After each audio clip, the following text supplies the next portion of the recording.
الحمد لله نحمده ونستعينه ونستغفره ونعوذ بالله من شرور أنفسنا ومن سيئات أعمالنا من يهده الله فلا مضل له ومن يضلل فلا هادي له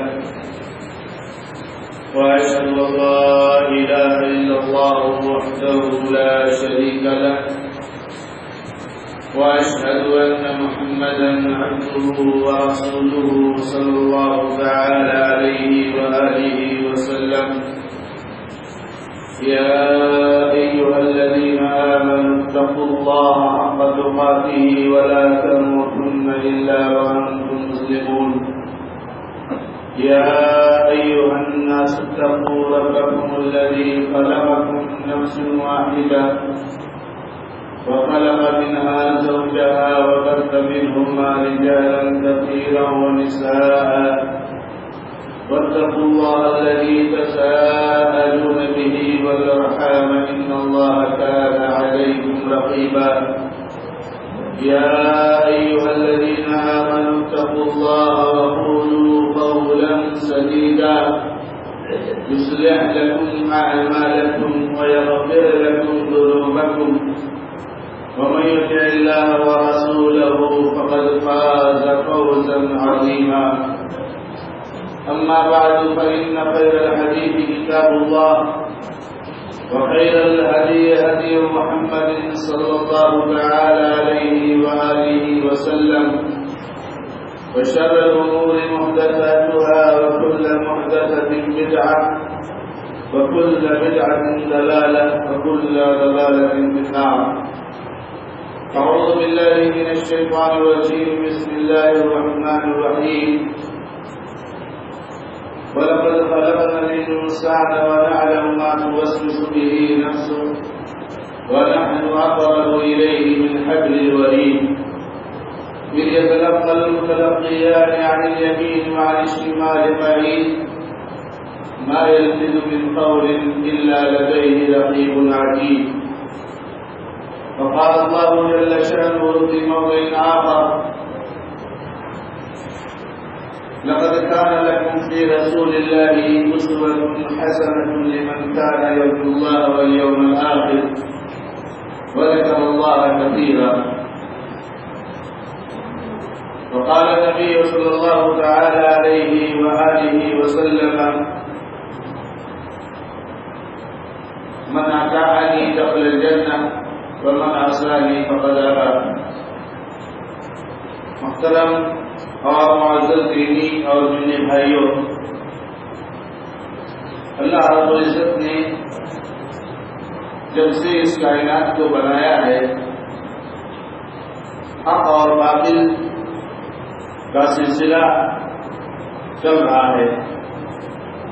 جبکہ اللہ تبارک و تعالیٰ نے سب سے پہلا انسان جسے پیدا کیا اور جو آدم علیہ السلام کی شخصیت بلا کسی اختلاف اور بلا کسی شک اور شبہے کی ہے. آدم علیہ السلام توحید کو ماننے والے اللہ تبارک و تعالیٰ کے نبی ہیں، پیغمبر ہیں. اللہ تبارک و تعالیٰ نے انسانیت کا سلسلہ آدم علیہ السلام سے شروع کیا اور اللہ تبارک و تعالیٰ نے آدم علیہ السلام کو نبی بنایا. مگر شر کا وجود بھی جلد ہی اس دنیا میں آیا اور نوح علیہ السلام کی قوم سے اس دنیا میں شرک کا وجود ہوا اور آج تک حق اور باطل کا سلسلہ چل رہا ہے. چنانچہ انسانیت کے بارے میں اللہ تبارک و تعالیٰ نے قرآن کریم کی کئی آیتوں میں وضاحت فرمائی ہے کہ انسانوں میں سے کچھ لوگ شکرگزار ہوتے ہیں جن کی تعداد کم ہوتی ہے اور بہت سارے لوگ کافر اور ناشکرے ہوتے ہیں جن کی تعداد زیادہ ہوتی ہے. اِنَّا خَلَقْنَا الْإِنسَانَ مِن نُطْفَةٍ أَمْشَاجٍ نَبْتَلِيهِ فَجَعَلْنَاهُ سَمِيعًا بَصِيرًا إِنَّا هَدَيْنَاهُ السَّبِيلَ إِمَّا شَاكِرًا وَإِمَّا كَفُورًا. یا تو انسان شاکر ہوتا ہے، اللہ تعالیٰ کا شکر گزار موحد بندہ ہوتا ہے، اور یا تو انسان کافر، ناشکرا اور مشرک ہوتا ہے۔ اللہ رب العزت نے قرآن کریم کی کئی آیتوں میں ہمیں اور آپ کو وصیت فرمائی ہے، نصیحت فرمائی ہے کہ ہمیں ان لوگوں کی ابتدا کرنی ہے اور ہمیں ان لوگوں کے نقش قدم پر چلنا ہے جنہوں نے اللہ تبارک و تعالیٰ کی توحید کو قبول فرمایا، جنہوں نے آخرت کی فکر کی، جنہوں نے آخرت کی کامیابی کے لیے دنیا میں جدوجہد کی۔ ہمیں ان لوگوں کے پیچھے نہیں چلنا ہے، ان لوگوں کے نقش قدم پر نہیں چلنا ہے، ہمیں ان لوگوں سے مرعوب نہیں ہونا ہے جنہوں نے شرک کا فتنہ اور فساد کا راستہ اپنایا۔ میرے بھائیوں، اللہ رب العزت نے کئی آیتوں میں اس چیز کو واضح فرمایا ہے، اور انسانیت میں سب سے پاکیزہ جو انسان ہوتے ہیں اور صالحین اور نیکوکار لوگوں میں سب سے برتر اور افضل جو نیکوکار ہے وہ انبیاء کرام کی جماعت۔ انبیاء کرام کی جماعت کی ابتدا کرنے کا، انبیاء کرام کے نقش قدم پر چلنے کا، انبیاء کرام کی طرح زندگی گزارنے کا اللہ تبارک و تعالیٰ نے ہمیں حکم عطا فرمایا ہے۔ اور ان انبیاء میں بھی کچھ ایسے انبیاء اور رسول ہیں جن کا اللہ تبارک و تعالیٰ نے بڑی خصوصیت کے ساتھ اس قرآن کریم میں تذکرہ فرمایا ہے، اور ان کے واقعات کو، ان کی زندگی کو ذکر کرنے کے ساتھ اللہ تعالیٰ نے اہل ایمان کو اس بات کا حکم دیا ہے یہی اللہ کے نیک بندے ہیں، ان کی پیروی کرو، ان کے نقش قدم پر چلو، یہ تمہارے لیے آئیڈیل ہے، یہ تمہارے لیے نمونہ ہے۔ جن انبیاء کرام کا اللہ تعالیٰ نے خصوصیت کے ساتھ تذکرہ فرمایا ہے اس میں ابراہیم علیہ السلام کے ذات گرامی خاص طور سے جو ہے آپ کو قرآن میں ملے گی، اور ان کی زندگی کا اللہ تعالیٰ نے تذکرہ فرمایا ہے۔ یہ جو آگے ایام آ رہے ہیں میرے بھائیوں، چاہے وہ حج کا موسم ہو، حج کے اعمال ہو، اور چاہے وہ قربانی کا فریضہ اور قربانی کے اعمال ہو، یہ جو ایام آ رہے ہیں میرے بھائیوں ہمیں ابراہیم علیہ السلام کی زندگی کو یاد دلاتے ہیں۔ اللہ رب العزت جزائے خیر عطا فرمائے جماعت المسلمین معاشرہ کے ذمہ داران کو، جنہوں نے اس مبارک مسجد میں سیرت الانبیاء والسلف کے نام سے سلسلہ شروع کیا، اور جس میں آپ کے سامنے اس چیز کو پیش کرنے کی کوشش کی گئی کہ انبیاء کرام کی زندگیاں کیسے تھی۔ میرے بھائیوں، انبیاء کرام نے حق کے لیے کتنی قربانیاں پیش کی ہیں۔ یہ دولت اور یہ نعمت جو اللہ تعالیٰ نے ہمیں اور آپ کو عطا فرمائی ہے، نعمت توحید کی، اسلام کی، شریعت محمدیہ کی، اور اللہ تبارک و تعالیٰ کے احکامات کی پیروی کی، یہ نعمت کتنی قیمتی ہے، اس کی ہمیں کیسی حفاظت کرنی چاہیے۔ انبیاء کرام نے، اسلاف نے اس چیز کی حفاظت کے لیے انہوں نے اپنی جان کو قربان کر دیا، اپنے مال کو قربان کر دیا، اپنے گھر بار، خاندان اور وطن اور علاقے کو قربان کر دیا، اور اپنی ساری خواہشات کو قربان کر دیا، اپنی بیوی اور بچوں کو قربان کر دیا۔ جس دین کو میرے بھائیوں ہم اہمیت نہیں دیتے ہیں، جس دین کو ہم ویلو نہیں دیتے ہیں، اور چھوٹی چھوٹی چیزوں کے لیے اور چھوٹے چھوٹے مسائل کو حاصل کرنے کے لیے، چھوٹے چھوٹے مفاد کو حاصل کرنے کے لیے ہم توحید کو قربان کرنے کے لیے تیار ہو جاتے ہیں۔ ہونا تو یہ تھا کہ توحید کے لیے ہر چیز کو قربان کرنے کے لیے تیار ہو جائے، مگر ہم توحید کو ہر چیز کے لیے قربان کرنے کے لیے تیار ہو جاتے ہیں۔ لہذا میرے بھائیوں، ان مبارک ایام میں اگر ہم اور آپ انبیاء کی سیرت کو پڑھیں اور خاص طور سے ابراہیم علیہ السلام کی سیرت کو پڑھیں تو ہمارے ایمان کی تازگی کا بہت بڑا ذریعہ ہوگا۔ اس لیے آپ دیکھتے ہوں گے ائمہ کرام، خطبہ کرام، اللہ تعالیٰ ان کو جزائے خیر کا فرمائے، ان کی حفظ سے حفاظت کا فرمائے کہ یہ ان مواقع پر آپ کے سامنے انبیاء کی سیرت کو رکھتے ہیں اور ابراہیم علیہ السلام کی سیرت کو رکھتے ہیں، جس کا مقصد یہی ہوتا ہے میرے بھائیوں۔ آپ سوچتے ہوں گے ابراہیم علیہ السلام یہ دنیا سے رخصت ہو گئے، ابراہیم علیہ السلام کو جو کرنا تھا انہوں نے کیا، ابراہیم علیہ السلام کو اللہ بڑی جو ہے نعمتوں سے اور بڑے انعامات سے اور بڑے ثواب سے نوازے گا۔ ہمارے سامنے ان کی زندگی گزارنے کرنے کا کیا مقصد ہے میرے بھائی؟ میرے بھائیوں، بہت اہم ہوتا ہے انبیاء کی سیرت کو ذکر کرنا۔ انبیاء کی سیرت کے ذریعے سے ہمارے ایمان میں مضبوطی آتی ہے میرے بھائیوں، ہمارے ایمان میں ثبات آتا ہے میرے بھائیوں، ہمارے ایمان میں ثابت قدمی آتی ہے میرے بھائیوں. اسی لیے تو اللہ تبارک و تعالیٰ نے قرآن کریم کے 1/3 حصے کو، 1/3 حصے کو پچھلی قوموں اور انبیاء کرام کے واقعات کو ذکر کرنے کے لیے خاص فرمایا ہے. اللہ تعالیٰ نے قرآن کریم میں میرے بھائیوں صرف آپ کو یہی نہیں کیا ہے کہ ایسا کرو ویسا نہ کرو. انبیاء کرام کے واقعات اور پچھلی قوموں میں جو اچھے لوگ گزرے اور نیک لوگ گزرے، اللہ تبارک و تعالیٰ نے انہیں کن انعامات سے دنیا میں نوازا ہے اور آخرت میں ان کے لیے کیا تیار کر رکھا ہے. اور جن لوگوں نے شر و فساد کا راستہ اپنایا، اللہ تبارک و تعالیٰ نے ان کے ساتھ کیا رویہ کیا کیا، اللہ نے ان کے ساتھ کیا کیا، اور انبیاء کرام نے کس طریقے سے اپنی زندگیوں کی قربانیاں دی. یہی واقعات میرے بھائیوں اللہ نے 1/3 حصہ دے دیا ہے. قرآن کریم میں موضوعات کے حساب سے دیکھیں گے تو 3 ہی چیزیں ہیں میرے بھائیوں. ایک تو عقائد ہے اور اخبارات ہے اور جو ہے کیا نام ہے مناہج ہے، اور اس طریقے سے اللہ تبارک و تعالیٰ نے احکامات جو دیے ہیں وہ دوسرے ہیں. اور تیسرے واقعات اور قصص سے میرے بھائیوں. یہ واقعات اور قصص کے ذکر کرنے کا مقصد آپ دیکھیے تفسیر کتابوں کو پڑھیے اور خود اللہ تعالیٰ نے قرآن کریم کی آیتوں میں جو ہے کہ اس کو بیان فرمایا ہے. نحن نقص عليك احسن القصص بما اوحينا اليك هذا القرآن وان كنت من قبله لمن الغافلين. ہم یہ اچھے واقعات آپ کے اوپر بیان کرتے ہیں اور اللہ نے بہت سی آیتوں میں فرمایا کہ ان واقعات میں، ان قصوں میں، ان تفصیلات میں، ان زندگیوں میں اہل ایمان کے لیے عبرت ہے، اہل ایمان کے لیے نصیحت ہے، اہل ایمان کے لیے حکمتیں ہیں، اہل ایمان کے لیے فوائد ہے. تو میرے بھائیوں ابراہیم علیہ السلام کی زندگی کا اللہ تبارک و تعالیٰ نے قرآن کریم میں بہت زیادہ ذکر فرمایا ہے اور کئی کوششوں سے ان کی زندگی کو ذکر فرمایا ہے. کہیں ان کی قربانی کا تذکرہ اللہ نے کیا ہے تو کہیں اللہ تعالیٰ نے ان کے صبر کا تذکرہ کیا ہے، کہیں اللہ تعالیٰ نے ان کی توحید پر ثابت قدمی اور مضبوطی کا تذکرہ فرمایا ہے، تو کہیں اللہ تعالیٰ نے ان کی دعوت کے انداز سے تذکرہ فرمایا ہے، تو کہیں اللہ تبارک و تعالیٰ نے ان کے دین کے لیے قربانی کا تذکرہ کیا ہے، اور کہیں اللہ تبارک و تعالیٰ نے ان کی اس فکر اور ان کی اس سوچ اور ان کی اس ٹینشن اور غم کا تذکرہ کیا ہے جو وہ اپنی اہل و عیال، اپنی ذریت کے لیے اور اپنے جو اولاد کے لیے اور سارے اہل ایمان کے لیے ابراہیم علیہ السلام رکھتے تھے.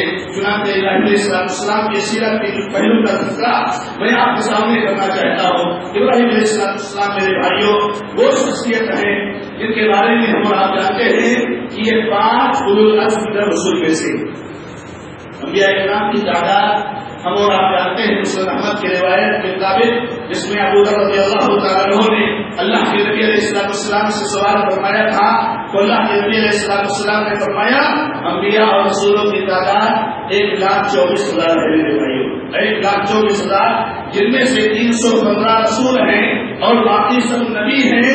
ان 1,24,000 انبیاء کرام میں سے 5 ایسے رسول ہیں جن کو اولو العزم من الرسل کہا جاتا ہے، جن کو اولو العزم من الرسل کہا جاتا ہے. ابراہیم، نوح، موسیٰ، عیسیٰ اور اللہ کے نبی محمد رسول اللہ علیہ السلام، یہ سارے 5 انبیاء کرام ان کو اولو العزم من الرسل کہا جاتا ہے.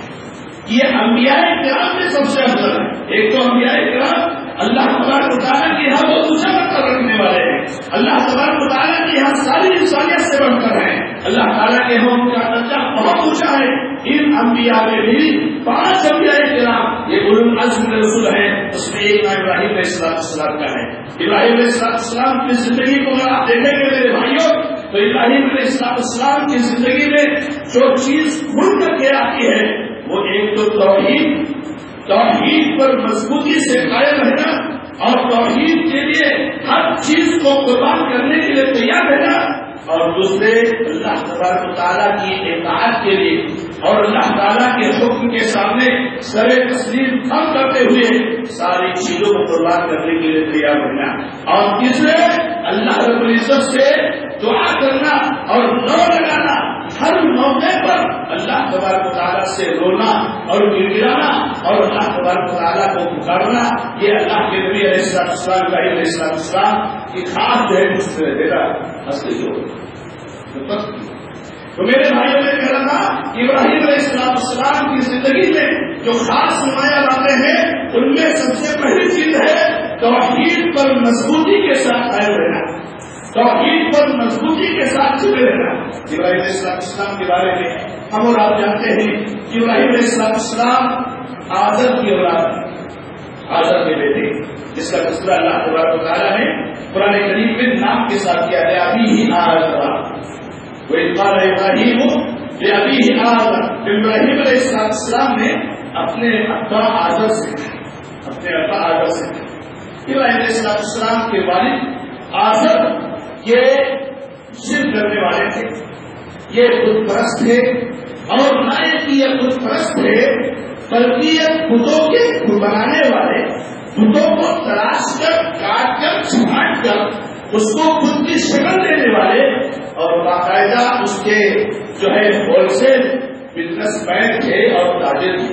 اس کو بنا کر کے اس کو باقاعدہ سپلائی کرتے تھے اور لوگوں کے بیچ میں اس کو پہنچایا کرتے تھے. اس گھر میں اللہ تبارک و تعالیٰ نے ابراہیم علیہ السلام کو پیدا کروایا. ابراہیم علیہ السلام میرے بھائیوں پیدا ہوئے. اللہ تبارک و تعالیٰ جب توفیق دیتا ہے اور انسان کی جب نیت خالص ہوتی ہے تو میرے بھائیوں ماحول کیسا بھی ہو اور ماحول کس طرح سے بھی ہو، انسان اس ماحول کے اثر کو قبول نہیں کرتا ہے. یہ یاد رکھنا میرے بھائیوں، توحید کی ایک خاصیت ہے، اسلام کی ایک خاصیت ہے، الاسلام یعلو ولا یعلی علیہ. اسلام بلند رہتا ہے، اسلام اوپر رہتا ہے، اسلام ہمیشہ مؤثر ہوتا ہے، اسلام متاثر نہیں ہوتا ہے. موحد جو ہے مؤثر ہوتا ہے، موحد متاثر نہیں ہوتا ہے. ہم میرے بھائیوں توحید کو ماننے والے ہیں، توحید پر چلنے والے ہیں، توحید پر قائم رہنے کا دم بھرنے والے ہیں. اگر ہم توحید پر قائم رہنے کا دم بھرنے والے ہیں تو اس کی علامت یہ ہونی چاہیے، ایک نشانی یہ ہونی چاہیے کہ آپ چاہے شرکیہ ماحول میں چلے جاؤ، آپ چاہے کفریہ ماحول میں چلے جاؤ، آپ چاہے درگاہ پرستوں کے ماحول میں چلے جاؤ، آپ چاہے ملکوں کے ماحول میں چلے جاؤ، موحد کبھی متاثر نہیں ہوتا ہے. وہ اثر کو قبول نہیں کرتا ہے، وہ اثر کو ڈالتا ہے. یہ ہماری ایمانی کمزوری ہے، یہ ہماری توحید کی کمزوری ہے کہ ہم جو ہے ماحول سے متاثر ہو کر کے توحید سے سمجھوتا کر رہے تھے. یہ ہماری ایمانی کمزوری ہے. ہماری توحید مضبوط نہیں ہے، ہمارا ایمان مضبوط نہیں ہے. ہمارا ایک نوجوان اگر کسی جو ہے کیا نام ہے غیر توحید کے ماحول میں اگر تعلیم حاصل کرنے جاتا ہے، اگر وہاں پر رہتا ہے اور اس اثر کو قبول کر لیتا ہے. ہمارا ایک مسلمان بھائی ملازمت کے لیے کسی ماحول میں گیا جہاں توحید کا ماحول نہیں ہے اور وہ توحید کو چھوڑ کر کے نعوذ باللہ اتباع سنت کے جو ہے منہج کو چھوڑ کر کے وہ شرک کے ماحول کو اپنائے اور بدعت کے ماحول کو اپنائے، یہ اس کی ایمانی کمزوری ہے، اس کی معلومی ہے. موحد کبھی بھی کسی کے اثر قبول نہیں کرتا ہے، تو موحد ہمیشہ توحید پر رہتا ہے. ابراہیم علیہ السلام پیدا ہوئی میرے بھائیوں. ابراہیم علیہ السلام کو بچپن سے یہ شرک جو ہے کھائے جا رہا تھا اور ہمیشہ اس کے ٹینشن اور غم میں تھے اور جتنی توحید پر تھے انہوں نے دیکھا ان بتوں کو اور جو ہے بتوں کے سامنے جھکنے والوں کو اور کیسے لوگ رو رو کر کے گر گرا کر کے ان سے جا کر کے اپنی مناجاتیں مانگتے ہیں، کیسے دعائیں کرتے ہیں، کیسے اپنی حاجت کے لوگ کو پکارتے ہیں. ابراہیم علیہ السلام نہ اپنے آپ کو اس شرک سے دور رکھتے ہیں بلکہ چھوٹے سے بچہ ہوتے ہوئے بھی ابراہیم علیہ السلام اپنے قوم کے لوگوں کو سمجھاتے ہیں کہ تمہیں اتنی بھی عقل نہیں ہے کہ جن کے سامنے تم جا کر کے روتے ہو کہ تمہاری باتوں کو سنتے نہیں، یہ تمہاری باتوں کو سنتے نہیں، تمہارے بولنے کا فائدہ کیا ہے؟ کیا وہ سنتے ہیں؟ تمہیں اتنی بھی عقل نہیں ہے کہ جن کو تم اپنی حاجتیں پوری کرنے کے لیے کہتے ہو اس ذرہ برابر تمہاری حاجتیں پوری نہیں کر سکتے. وہ تمہاری باتوں کو نہ سن سکتے ہیں، نہ تمہاری حاجتوں کو جب پوری کر سکتے ہیں، نہ تمہاری دعاؤں کو سن سکتے ہیں، قبول کر سکتے ہیں. تم کیسے ان کے سامنے سے جھکاتے ہو اور کیسے اور روتے ہوئے گراتے ہو. اسی لیے ابراہیم علیہ السلام کا جب ایک موقع آیا اور ابراہیم علیہ السلام کو جب ایک عید کا موقع آیا اور گاؤں کے لوگوں نے ابراہیم علیہ السلام کو جشن میں اور عید کے تہوار میں جانے کے لیے کہا، ابراہیم علیہ السلام نے کہا یہ سچی میں بیمار اور سب سے بڑی بیماری یہی ہے کہ انسان کو معاشرے میں جو شرک کا ماحول ہے اس کو کھائے جا رہا ہے. ٹینشن ہے. ایک واحد بیمار ہوتا ہے اسی کو دیکھ کر کے، ایک سنت پر عمل کرنے والا ایک بدعت کو دیکھ کر کے بیمار ہو جاتا ہے میرے بھائیوں. اس کا دل مریض ہو جاتا ہے، ٹینشن میں ہوتا ہے، غم میں ہوتا ہے، فکر میں ہوتا ہے اور سب سے بڑی بیماری یہی ہوتی ہے. السلام نے کہا میں بیمار ہوں، میں نہیں جا سکتا ہوں. اور اس کے بعد سارے لوگ چلے گئے جشن میں اور عید میں اور گھر کے تہوار میں. ابراہیم علیہ السلام اٹھے اور ان کے دکانوں میں گئے اور جو ہے ان کے بتوں کو توڑ کر کے رکھ دیا. ابراہیم علیہ السلام نے کلاڑی سے توڑ کر رکھا. ایک بڑے بت کو باقی رکھا، اس کو نہیں پوچھے. جب قوم کے لوگ تہوار سے آئے اور قوم کے لوگ اپنی عید سے آئے اور اپنے جشن سے آئے اور جب اپنے بتوں کی حالت کو دیکھا تو کہا کہ یہ کیا بات ہے، ہمارے بتوں کو کس نے توڑ دیا ہے. اب ایک آدمی کو وہیں پر تو سمجھ لینا چاہیے کہ ہمارے بتوں کو اگر کوئی توڑ سکتا ہے، جو ہم کو زندگی دیتے ہیں، جو ہم کو ہماری حاجتوں کو پوری کرتے ہیں، اگر ان کو کوئی توڑ دے سکتا ہے تو یہ ہمیں کیا بچا سکتے؟ یہ خود نہیں بچ سکتے تو اسے کیسے بچا سکتے؟ کہا گیا کہ ایک نوجوان ہے جو ان بتوں کا تذکرہ کیا کرتا تھا اور وہی ان کے بارے میں نگیٹو باتیں کرتا تھا، منفی باتیں کرتا تھا. اب کہتا تھا یہ کھاتے نہیں ہے، یہ سنتے نہیں ہے، یہ نفع و نقصان نہیں پہنچا سکتے ہیں، یہ تم کو پریشانیوں سے نجات نہیں دلا سکتے ہیں، یہ تمہاری پکار کو نہیں سن سکتے ہیں، یہ تمہاری دعاؤں کو نہیں سن سکتے ہیں، یہ کچھ بھی نہیں کر سکتے ہیں. یہی ساری باتیں کرتا تھا. اس نے کیا ہوگا؟ ابراہیم علیہ السلام کو بلایا گیا. ابراہیم علیہ السلام نے کہا ارے وہ بڑے ان کی گردن میں تمہاری لڑکی ہو، اس سے پوچھو، جب اس سے پوچھو. شرم کے مارے لوگوں کے سر جھک گئے، شرم کے مارے لوگوں کے سر جھک گئے. ایک واحد کیسے توحید کی دعوت دیتا ہے اور کس طریقے سے لوگوں کو سوچنے پر مجبور کر دیتا ہے. ابراہیم علیہ السلام نے کہا جاؤ نا، جس نے ان کو توڑا ہے اس سے پوچھ لو، یا جو ٹوٹ گئے ہم کو نہیں بتا سکتے ہیں تو جس کی گردن میں کلاڑی لگی ہوئی ہے اس سے جا کے پوچھ لو کس نے توڑا ہے ان کو. لوگوں نے کہا ابراہیم تم کو معلوم ہے کہ یہ بات نہیں کرتے ہیں، ابراہیم تم کو معلوم ہے یہ سنتے نہیں ہیں، پھر تم ایسی باتیں کیسے کر رہے ہو کہ جا کر کے اس سے پوچھ لو. ابراہیم علیہ السلام کو موقع مل گیا اور کہا جب یہ باتیں نہیں کرتے ہیں، یہ بول نہیں سکتے ہیں، یہ سن نہیں سکتے ہیں تو تمہارے اوپر افسوس ہے کہ تم کی بات کرتے ہو. کیسے تم کی بات کرتے ہو، کیسے ان کے سامنے سے چھٹاتے ہو، کیسے ان کے سامنے سجدے کرتے ہو. وہ رب العالمین جس نے تم کو پیدا کیا ہے تمہاری دعاؤں کو سنتا ہے، تمہاری دعاؤں کو قبول کرتا ہے، تمہاری باتوں کو سنتا ہے، اس کو چھوڑ کر کے ان کی تم پوجا کرتے ہو. شرم کے بارے تو لوگ کا سر چھوڑ گیا، لیکن کہتے ہیں دھرمی اب تکبر اور آبائی رسم و رواج کی تقلید اور جو ہے باپ داداؤں کے دین پر چلنے کا شوق. کہتے ہیں نہیں، ہمارے باپ دادا نے یہی کیا ہے، اگر یہ غلط ہوتے تو ہمارے باپ دادا نہیں کرتے. ابراہیم علیہ السلام کے خلاف بہت زبردست میٹنگ بلائی گئی، اب اجلاس بلایا گیا اور ابراہیم علیہ السلام پر کاروائی کرنے کے لیے سارے گاؤں کے لوگوں کو جمع کیا گیا. ابراہیم علیہ السلام کو کیا کیا جائے، بدر کر دیا جائے، گاؤں بدر کر دیا جائے، شہر سے باہر نکال دیا جائے. ابراہیم علیہ السلام پر جب یہ دعوت، اس دعوت پر جب یہ مصیبت آئی، پریشانی آئی تو ابراہیم علیہ السلام نے اس کو شرح صدر کے ساتھ قبول کیا. ہمارے بہت سارے احوال ایسے ہوتے ہیں کہ اگر کوئی آدمی دعوت کا کام کر رہا ہے اور توحید کا کام کر رہا ہے اور اس کو اگر کوئی پریشانی آ گئی تو کہتے ہیں کہ جو ہے دیکھو نا اس میں بولتا کیسے ایسا، اس میں بولتا کیسے بات. میرے بھائیوں آپ جیسا بھی بولو، کتنا بھی میٹھا بولو، دعوت کا کام کرو گے، توحید کے کام کرو گے تو آپ کے اوپر مصیبت اور پریشانی آئے گی آئے گی. ڈاکٹر ذاکر نائک توحید کا کام کرتے تھے، بہت ساری کمیاں اور کوتاہیاں تھی، کوئی بے شک نہیں انسان کے اندر کمی ہوتی ہے، مگر آج اگر ان کے اوپر مصیبت آ رہی ہے تو ہمارے بھائی کہتے ہیں اس طرح سے کوئی دعوت کا کام کیا جاتا ہے، ایسا کوئی دعوت کا کام کرنا چاہیے. ارے میرے بھائیوں اگر کسی پر ظلم ہو رہا ہے تو اس ظلم کی اصلاح ہونی چاہیے جو پر ظلم ہو رہا ہے. آج تک کسی نے رائے کرا ہے کہ کوئی نہیں کیا کہ کون سا انہوں نے قانون کے خلاف کام کیا ہے تو دعوت کا کام کرنے کا مطلب مصیبت آ رہا ہے میرے بھائی، پریشانیاں آتی ہیں میرے بھائی. ابراہیم علیہ السلام نے کون سی کمی کی تھی میرے بھائی؟ ایسے ہمارے بہت سارے علماء کرام، اللہ نے تیمیہ رحمۃ اللہ علیہ زندگی بھر جیلوں میں رہی میرے بھائیوں. اللہ علیہ رحمہ اللہ کو کئی جگہوں سے شہر کا ہونا پڑا میرے بھائیوں، کئی جگہوں کو چھوڑ کر کے ہجرت کرنا پڑا میرے بھائیوں. کتنے مشائخ اور کتنے علماء اور کتنے محدثین انہوں نے اپنی زندگیاں گاؤں اور جیلوں میں گزار دی اور ان کے اوپر مختلف قسم کی پریشانیاں آئی. تو کیا یہ توحید کی دعوت میں کمی تھی میرے بھائیوں؟ یہ سوچ ہمیں ختم کر دینا چاہیے کہ دعوت میں جو کمی ہوتی ہے اس کے اوپر پریشانی آتی ہے. جو اللہ کے بتائے ہوئے اصول کے مطابق دعوت کا کام کرتا ہے، یاد رکھو میرے بھائیوں، اس کے اوپر زیادہ پریشانی آتی ہے، اس کے اوپر زیادہ مصیبتیں آتی ہیں. اگر آپ دعوت کا کام کر رہے ہو اور آپ کے اوپر کوئی پریشانی پریشانی نہیں آ رہی ہے کہ آپ کو دعوت رسول کے مطابق نہیں ہے، آپ کی دعوت اللہ تعالیٰ کے لیے حکم کے مطابق نہیں ہے، دعوت مشکل سے، پریشانی سے، تکلیف سے خالی ہو، وہ بھی توحید کی دعوت. سبحان اللہ. اللہ تبارک و تعالیٰ نے جہاں دعوت کا حکم دیا ہے وہاں پہلا حکم دیا ہے کہ وہ ربی کا فصل یا ایھا المدثر، ایک ساتھ اٹھ کر لیٹنے والے تم پاندے ارے جاؤ لوگ کو جہنم سے ڈراؤ، جاؤ لوگ کو شرک سے ڈراؤ، جاؤ لوگ کو توحید کی دعوت دو. اور یہ صفات تمہارے ہونے چاہیے. آخر نے کہا اپنے رب کے لیے صبر کرنا. جب یہ دعوت کا کام کرو گے، یہ انصاف کا کام کرو گے، لوگ کو توحید کی طرف بلاؤ گے، شرک سے مقابلہ کرو گے، تو تمہارے سامنے بہت سارے مسائل آئیں گے، بہت سارے پریشانیاں آئیں گی. صبر کرنا اپنے رب کے لیے.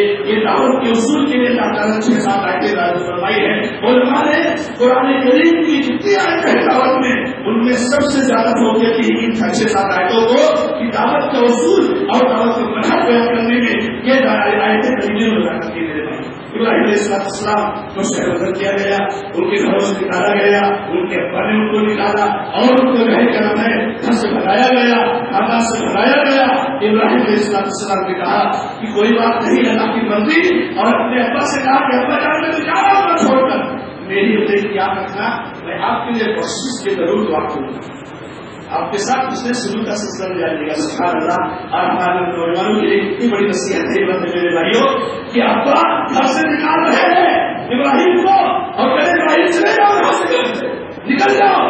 لیکن اب بیٹا کیا کہنا ہے ابا جان بچا تو رہا ہوں آپ کے حکم کی تعمیل میں، لیکن میں آپ کے لیے ہمیشہ دعا کروں گا اللہ تعالیٰ سے استغفار کی کہ اللہ آپ کے گناہ کو معاف کرتے، آپ کے غلطیوں کو معاف کرتے. ہمارے بھائی ہمارے نوجوان اگر والد جواب دیتا ہے تو ہمارے نوجوان مہربانی سے وہ موڑ کے چلے جاتے ہیں کہ کام کیا. ارے ابا نہیں ڈانٹیں گے تو کون ڈانٹے گا میرے نوجوانوں؟ ابا نہیں ماریں گے تو کون ڈانٹے گا؟ آپ کی غلطیوں پر آپ کا باپ نہیں بچے گا تو کون بچے گا میرے بھائیوں؟ اپنے باپ کو سب سے بڑا محسن اور خیر مانو اور ہمیشہ باپ کے ساتھ اس کے سلوک میں رفا ہمارے ہونا چاہیے. تو میرے بھائی ابراہیم علیہ السلام کے ذکر کی یہ ایک جھلک جس کے بارے میں اور مزید انشاءاللہ باتیں آپ سے ہوں گی. اللہ رب العزت سے دعا ہے کہ اللہ تعالیٰ ہمیں اور آپ کو ابراہیم علیہ السلام کی زندگی سے عبرت اور نصیحت حاصل کرنے کی توفیق عطا فرمائے. بارک اللہ لي ولكم قرآن کریم ونفعني وإياكم بالآيات وجل الحكيم والقرآن الكريم والذكر الحكيم.